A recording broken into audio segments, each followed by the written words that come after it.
ہم گفتگو کا آغاز کر دیں گے، مگر آج کی گفتگو انتہائی اہم ہے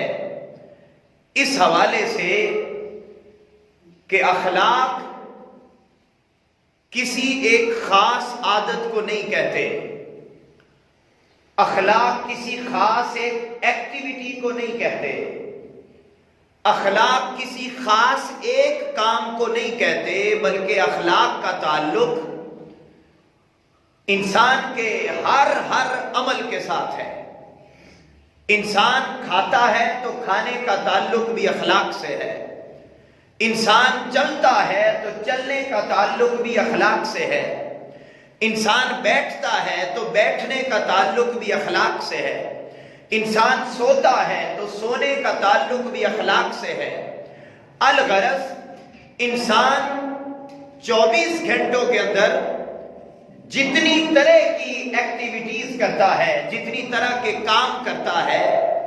ہر طرح کے کام کا تعلق انسان کے اخلاق کے ساتھ ہوتا ہے۔ اگر انسان کے سونے کا انداز درست ہے تو ہم کہیں گے یہ صاحب اخلاق ہے، انسان کے گفتگو کرنے کا انداز اچھا ہے تو ہم کہیں گے اس کا اخلاق اچھا ہے، انسان کے بیٹھنے کا انداز اچھا ہے تو ہم کہیں گے اس کا اخلاق اچھا ہے، انسان کے لین دین کے معاملات کو کرنا ہے تو لین دین کے معاملات اگر درست ہیں تو ہم کہیں گے یہ بندہ اچھے اخلاق والا ہے۔ اور جو بندہ صاحب اخلاق ہو جائے، صاحب اخلاق ہو جائے، اس کے ملنے کا انداز اچھا ہو جائے، وہ مسکرا کے ملنے والا بن جائے، اس کے دل میں اوپننس، اس کے دل میں کھلا پن آ جائے، اس کے دل میں کشادگی آ جائے، اس کے دل میں تنگی نہ رہے، اس کی سوچ اور خیال میں تنگی نہ رہے، وہ برادری ازم میں نہ پڑے، وہ صوبائیت میں نہ پڑے، وہ نسل پرستی میں نہ پڑے، اس کے اندر تنگی نہیں بلکہ اس کی ذات میں اگر کشادگی آ جائے، کھلا پن آ جائے اور ہر ایک کو انسان سمجھ کر ہر ایک کو برابر عزت دے، ہر ایک کو برابر مقام دے، ہر ایک کے لیے، غریب کے لیے بھی وہ ویسا ہو جائے، امیر کے لیے بھی وہ ویسا ہو جائے، اگر انسان کی عادات و اطوار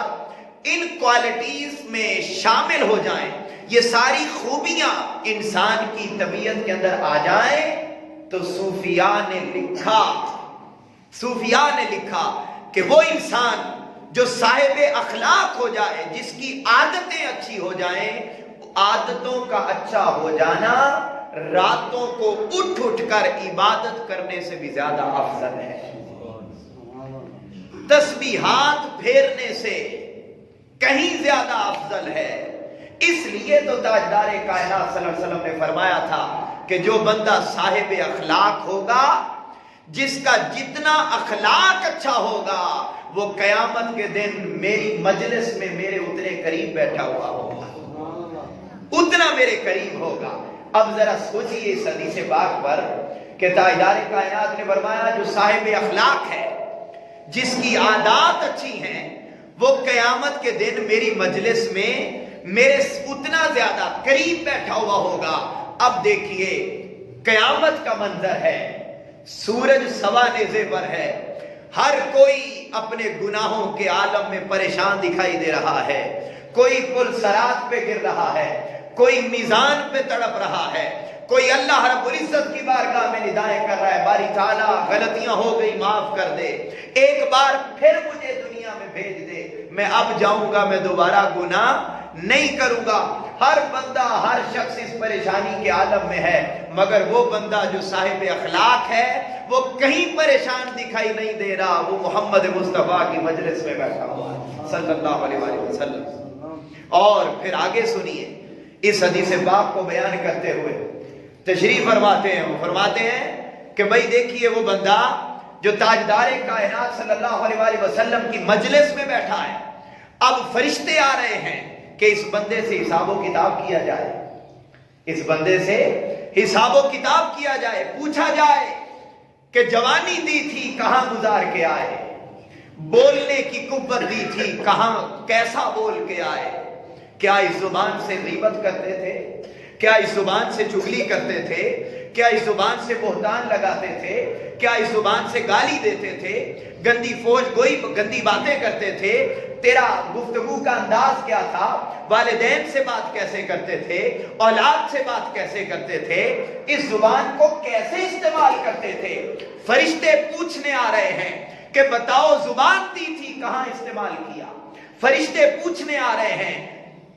پکڑنے کی طاقت دی تھی، بتاؤ ان ہاتھوں سے کیا پکڑا؟ فرشتے پوچھنے آ رہے ہیں قدموں کے ذریعے چلنے کی قوت دی تھی، بتاؤ کہاں کہاں گئے؟ نیکی کے راستے پر چلے یا برائی کے راستے پر چلے؟ اب فرشتے قیامت کے دن آ رہے ہیں سوال کرنے، اور سامنے بندہ اچھے اخلاق کی وجہ سے بیٹھا ہوا ہے تاجدار کائنات کی بارگاہ میں۔ تو ذرا منظر ذہن میں لائیے کہ ادھر فرشتہ آ رہا ہے سوال کرنے اور ادھر بندہ بیٹھا ہوا ہے آقا کی مجلس میں۔ تو وہ آقا کی بارگاہ کو دیکھ کر آقا کی بارگاہ میں سے بندے کو اٹھا کے حساب و کتاب کرے گا، یا مصطفیٰ پاک کا چہرہ انور دیکھ کر واپس چلا جائے گا کہ جو بندہ مصطفیٰ کی بارگاہ میں بیٹھا ہوا ہے اس کا مطلب ہے کہ وہ جنتی ہے، اس سے حساب و کتاب نہیں لیا جائے گا۔ تو یہ اخلاق کا درست ہو جانا۔ تو ہم نے بات کی پھر کہ اخلاق میں ہم نے سچائی کی اہمیت کو سمجھا، جھوٹ بولنے پر اللہ رب العزت نے کیا وعید کر رکھی ہے اس کو سمجھا، اور پچھلے جمعۃ المبارک کے موقع پر ہم نے بات کی تھی غیبت کتنا دردناک فعل ہے کہ تاجدار کائنات صلی اللہ علیہ وسلم نے فرمایا غیبت بدکاری سے بھی زیادہ بڑا گناہ۔ تاجدار پھر ہم نے غیبت کے ساتھ حسد کو پڑھا۔ تاجدار کائنات صلی اللہ علیہ وآلہ وسلم نے فرمایا حسد تمام نیکیوں کو اس طرح برباد کر دیتا ہے جس طرح سے خشک لکڑی آگ کو برباد کر دیتی ہے۔ تو آج جو موضوع میں نے رکھا اس مختصر وقت میں، آج کا میرا موضوع ہوگا تکبر، اور پھر اس کے ساتھ عاجزی۔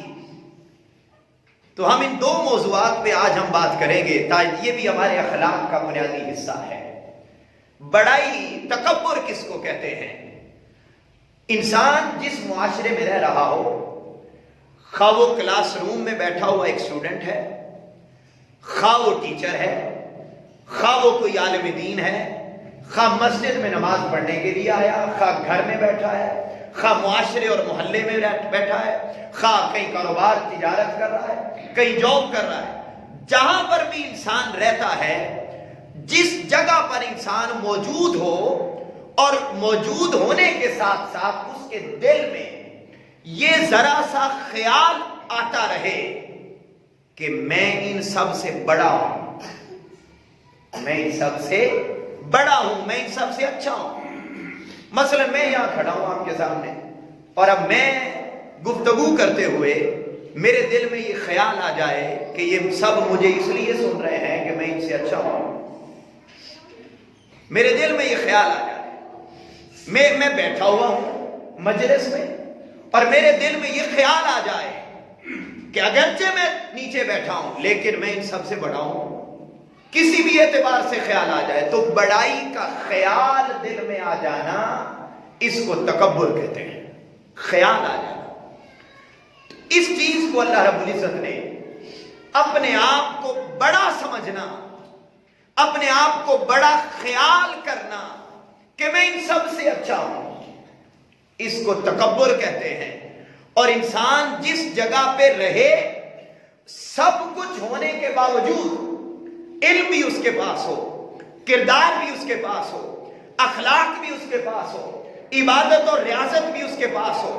مال و دولت بھی اس کے پاس ہو، اولاد بھی اس کے پاس ہو، ظاہری خاندانی خوبصورتی بھی اس کے پاس ہو، ساری نعمتیں کائنات کی اس کی جھولی میں ہو، اور وہ پھر بھی کہے کہ میں کچھ بھی نہیں، میں تو ایک عام بندہ ہوں اللہ کا، تو سمجھ لیں اس کو تواضع، عاجزی اور انکساری کہتے ہیں۔ اور اخلاق کو درست کرنے کے لیے عاجزی کا ہونا بڑا ضروری ہے انسان کی طبیعت میں، اور اس اخلاق کو تباہ کرنے کے لیے تکبر بڑا ضروری۔ بس تکبر ذرا سا آیا اور یاد کریں پھر سب سے پہلے تکبر کرنے والا ابلیس تھا، جس کو اللہ رب العزت نے قرآن مجید میں فرمایا وَإِذْ قُلْنَا لِلْمَلَائِكَةِ اسْجُدُوا لِآدَمَ فَسَجَدُوا إِلَّا إِبْلِيسَ۔ اللہ رب العزت نے آدم علیہ السلام کی تخلیق کر لی تو فرمایا اے ملائکہ میرے آدم کو سجدہ کرو۔ سب نے سجدہ کیا مگر تکبر آ گیا کہ یہ آدم تو مٹی سے بنا ہے۔ ابلیس نے کہا میں آگ سے بنا ہوں، آگ کا کام اوپر جانا ہے، میری اندر میری طبیعت میں بڑا پن پایا جاتا ہے، میری طبیعت کے اندر اعلیٰ پن پایا جاتا ہے، لہٰذا میں جو نیچے ہے زمین مٹی نیچے ہوتی ہے، مٹی نیچے کی طرف آتی ہے، اس نے کہا اس کا کام نیچے جانا ہے، یہ کم تر ہے، یہ گھٹیا ہے، میں گھٹیا کو اعلیٰ ہو کر سجدہ نہیں کروں گا۔ وہ تکبر آیا،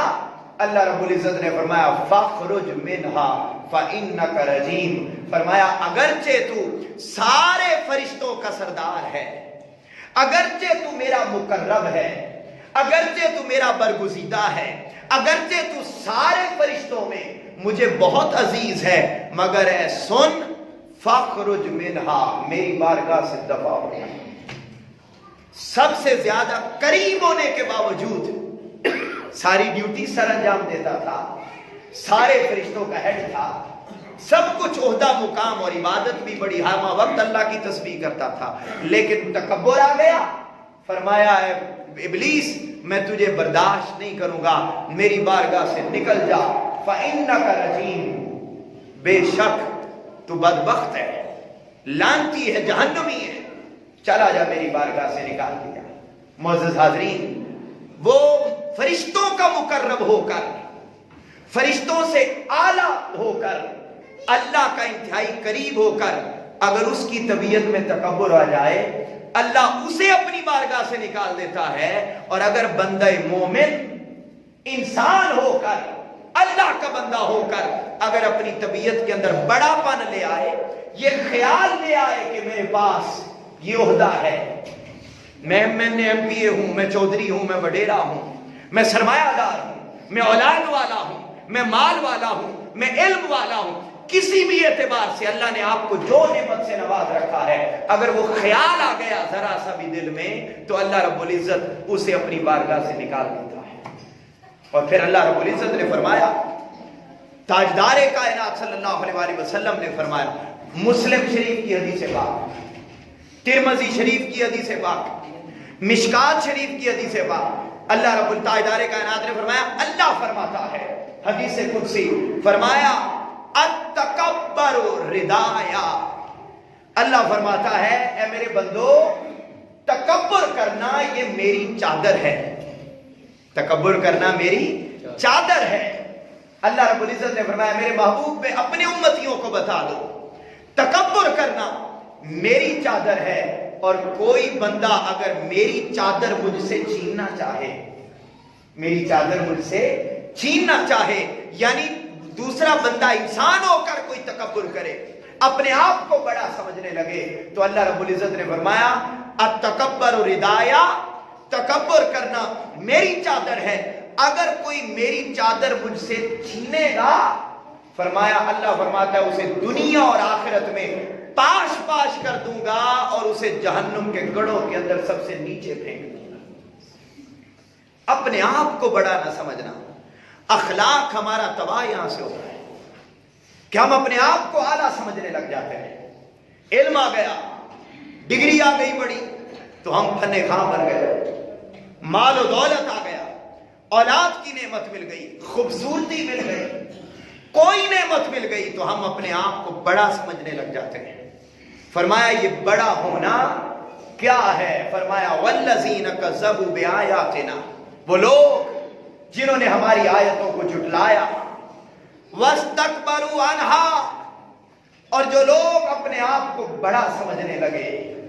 تکبر کرنے لگے،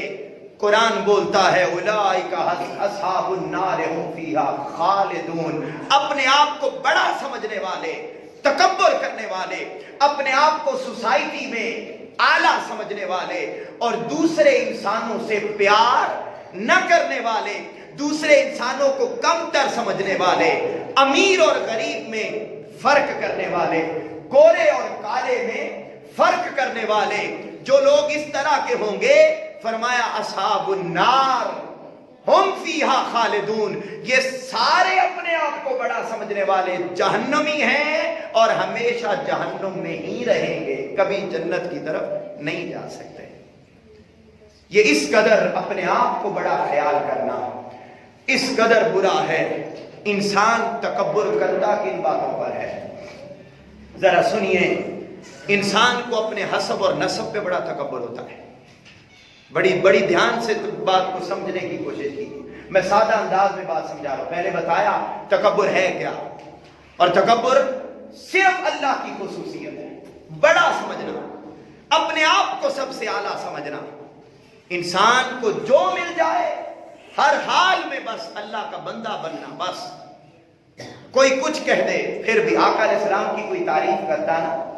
آقا علیہ السلام کی کوئی تعریف کرتا۔ اب آقا علیہ السلام سے بڑا تو صرف خدا ہے نا، ان سے بڑھ کر کوئی نہیں ہے۔ آقا علیہ السلام کی کوئی تعریف کرتا، آپ خوش نہیں ہوتے تھے، بلکہ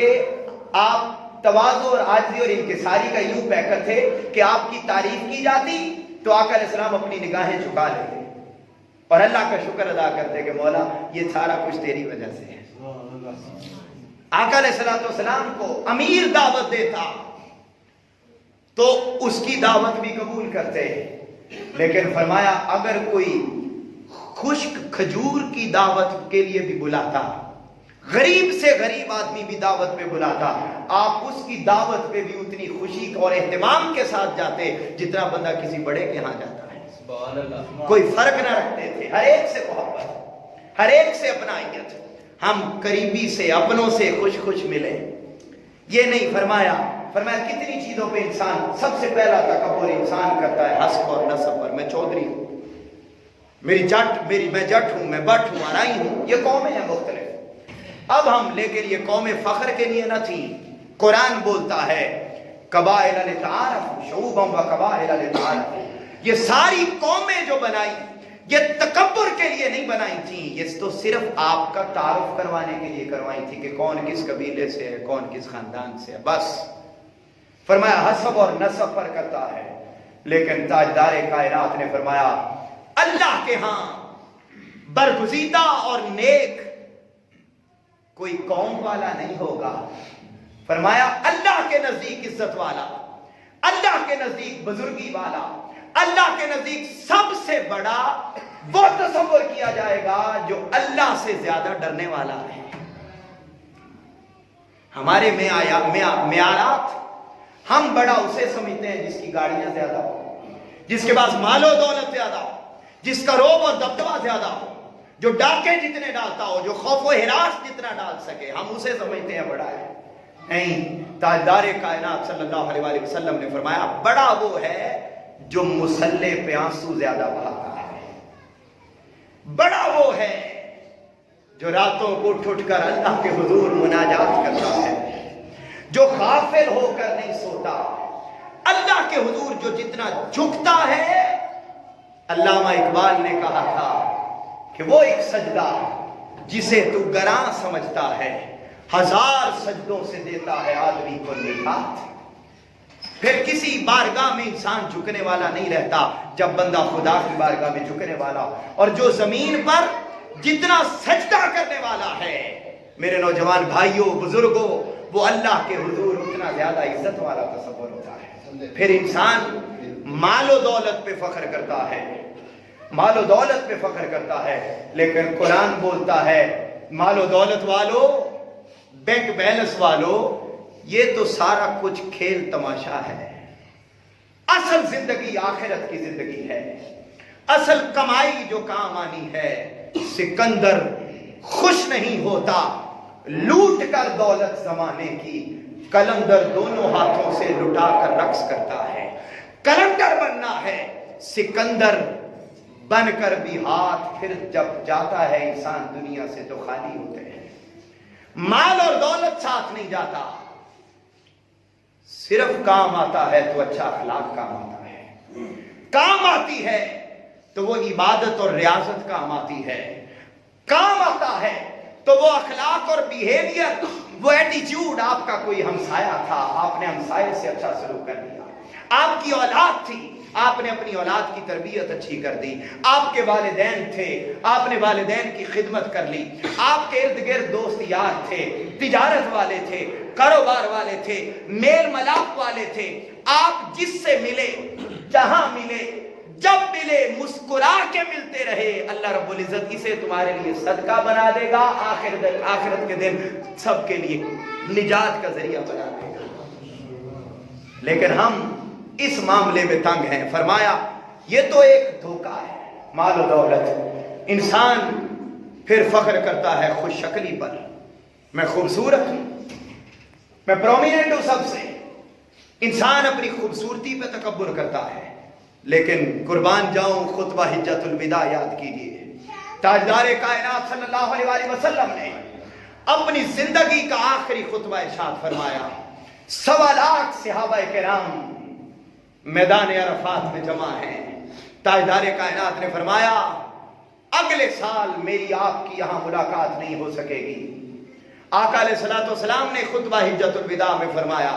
فرمایا کسی عربی کو کسی اجمی پر، کسی اجمی کو کسی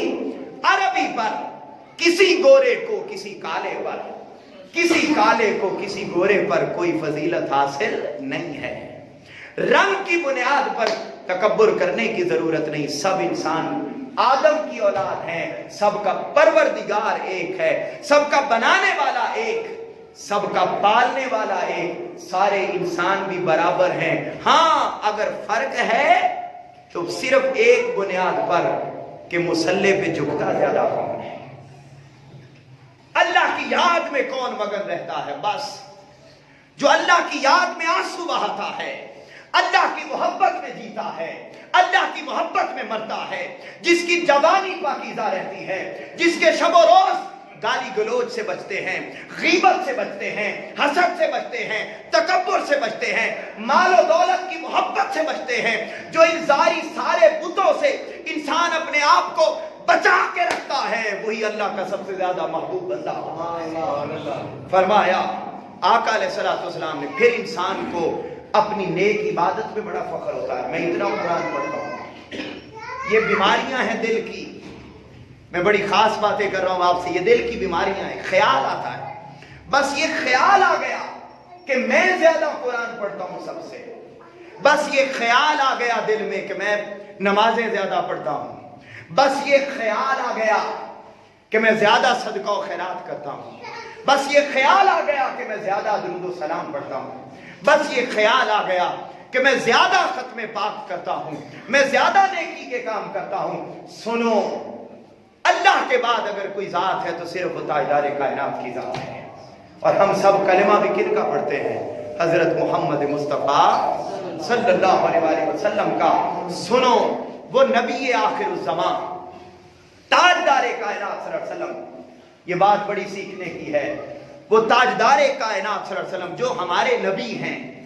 وہ فرماتے ہیں اپنے بارے میں، ہائے ہائے، کائنات جن کے لیے بنی، جنت جن کے لیے بنی، جنت جن کے نور سے بنی، کائنات کی ساری نعمتیں جن کے نور سے بنی، وہ تشریف نہ لاتے تو کائنات میں کوئی چیز وجود میں، اونچا بولو یار، وجود میں نہ آتی۔ وہ نبی آخر الزمان فرما رہے ہیں جو شافع محشر ہیں، جن کی شفاعت کے ذریعے دوزخ میں گئے ہوئے مسلمان، آقا کو اللہ فرمائے گا میرے محبوب سجدے میں کیوں پڑے ہوئے ہو، رو کیوں رہے ہو؟ عرض کریں گے باری تعالیٰ میرے امتی ہیں دوزخ میں چلے گئے ہیں، اللہ فرمائے گا جا میرے محبوب فرشتوں سے کہہ دے جو جو تیرا امتی دوزخ میں چلا گیا اپنے ہاتھوں سے اٹھا کے سیدھا جنت میں لے جا۔ تو جن کے ذریعے دوزخیوں کے فیصلے جنت کے لیے کیے جائیں گے، وہ تاجدار کائنات صلی اللہ علیہ وسلم اس تکبر کو اور بڑائی کو اتنا مذمت کر رہے ہیں اور ہمیں سمجھا رہے ہیں کہ اے میرے امتیوں، کیا آقا علیہ السلام اپنے بارے میں فرماتے ہیں، فرمایا نہ میرا عمل، یہ جو ہم زیادہ نیکی کرنے پر تکبر میں آ جاتے ہیں، اپنے آپ کو بڑا سمجھنے لگ جاتے ہیں، تاجدار کائنات نے فرمایا نہ تو میرا عمل مجھے جنت میں لے کے جائے گا، اور نہ جہنم سے بچا سکے گا. میرا عمل، میری عبادتیں مجھے جنت میں نہیں لے کے جا سکتی. میرا عمل مجھے جہنم سے نہیں بچا سکتا. آقا فرما رہے ہیں، میرے نوجوان بھائیوں بزرگوں سنو، آقا فرما رہے ہیں کہ مجھے جنت میں لے کے نہیں جا سکتا میرا عمل، جہنم سے میرا عمل مجھے نہیں بچا سکتا. ہاں ایک چیز بچا سکتی ہے اور وہ میرے مولا کا فضل اور کرم ہے. کرم ہے. عدل کرے تے تھر تھر کمبڑ، اچیاں شانہ والے، فضل کرے تے بخشے جاون میں ورگے ہوں کالے. ہما وقت جتنی زیادہ انسان عبادت کرے، جتنی زیادہ انسان عبادت کرے، عبادت کے ساتھ اتنا انسان جھکتا چلا جائے، آجزی کے ساتھ انسان کی زندگی میں آتی چلی جائے، تو اللہ رب العزت عبادات والوں کو معاف نہیں کرے گا. ہاں اس کو اللہ رب العزت معاف کر دے گا جو ہمہ وقت اپنے مولا کے فضل کا متلاشی رہے گا. عبادتیں کر کے بھی، صدقات و خیرات کر کے بھی، ریاضات کر کے بھی، عبادات کر کے بھی، مجاہدات کر کے بھی، روزے رکھ کر بھی، زکات و صدقات، حج عمرے سب کچھ کر کے بھی اینڈ پہ انسان یہی کہے مولا میں کچھ نہیں ہوں، سب کچھ تیرا فضل ہے، تو کرے گا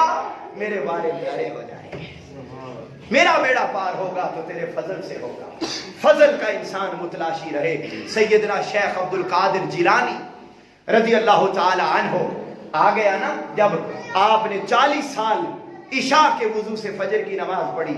آ گیا شیطان آ کر کہنے لگا کہ اللہ رب العزت نے، اے شیخ عبد القادر جیلانی، اللہ رب العزت نے آج کے بعد ساری نمازیں تم پہ ختم کر دیں، آج کے بعد تمہیں نماز پڑھنے کی ضرورت نہیں. آپ جان گئے، سوچا کہ نمازیں تو آقا علیہ الصلوۃ والسلام پہ وہ ختم نہیں ہوئی تو مجھ پہ کیسے ہو سکتی ہیں.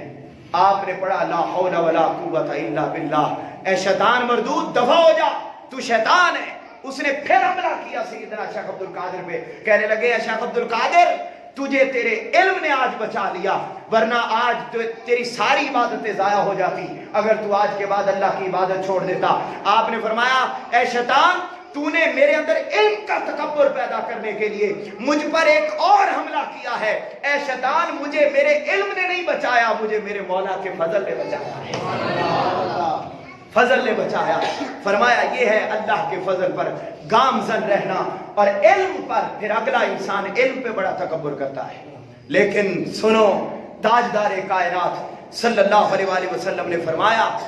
میری امت میں کئی ایسے عالم اور قاری ہوں گے، عالم اور قاری ہوں گے. تاجدار کائنات نے فرمایا ان کے پاس بڑا علم ہوگا، بڑا خوبصورت قرآن پڑھیں گے،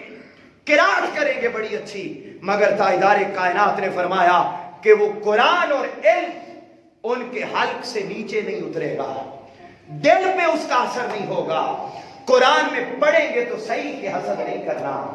قرآن لوگوں کو بتائیں گے تو صحیح غیبت نہیں کرنی، چغلی نہیں کرنی، بہتان نہیں لگانا، تکبر نہیں کرنا، مگر ان کی اپنی طبیعتوں میں تکبر بھی ہوگا، دین فروشی بھی ہوگی، چغلی کرنا بھی ہوگا، گالی دینا بھی ہوگا، الٹے نام لینا بھی ہوگا. فرمایا جن کی طبیعتوں کے پاس علم تو ہو مگر عمل نہ ہو، فرمایا قیامت کا دن جب آئے گا تو فرمایا کیا ہوگا، اللہ رب العزت ایسے علماء کو، ایسے علم پر تکبر کرنے والوں کو فرمایا دوزخ کے ایندھن کے طور پر انہیں دوزخ میں ڈال دیا جائے گا. وہ عرض کریں گے باری تعالیٰ ہم تو قرآن بڑا اچھا پڑھتے تھے، ہم تو لوگوں کو ہدایت بڑی دیتے تھے. اللہ فرمائے گا ہاں تم ہدایت دیتے تھے، تم قرات بھی بڑی اچھی کرتے تھے، مگر تمہیں یاد ہے تم دنیا میں رہ کر اپنے علم پر تکبر بھی کرتے تھے. تکبر کرنے والا عالم،